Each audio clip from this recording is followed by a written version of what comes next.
మన కోసము పాపుల కోసము ప్రాణము పెట్టిన వాడు, రక్తము కార్చిన వాడు, సమాధి చేయబడిన వాడు, మృత్యుంజైన వాడు, మరలా తిరిగి రాబోతున్న వాడు, యుగ యుగాలు తనతో పాటు నివాసము మన కొరకు కనిపెట్టబోతున్న వాడు, బంగారు వీధులలో పరలోక రాజ్యములో నిత్య నివాసముగా ఆ యొక్క పరిశుద్ధులకు మనకు సమానంగా పాలు పంపులు పంచబోతున్నటువంటి వాడు ఆయన.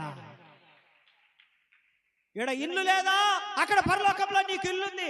ఇక్కడ మహిమ లేదా, అక్కడ మహిమ ఉంది. ఇక్కడ నిన్నెవరు పొగిడేవారు లేరా? 24 పెద్దలతో, కోట్లాది దూతలతో, కోట్లాది పరిశుద్ధుల మధ్యలో నిన్ను పేరు పెట్టి నిన్ను స్టేజ్ మీదకి పిలిచి నీకు మహిమా కిరీటము, వాడవారని కిరీటము, అక్షయ కిరీటము, భూషణ కిరీటము, జీవ కిరీటము పెట్టబోతున్న దేవుడు ఆయన.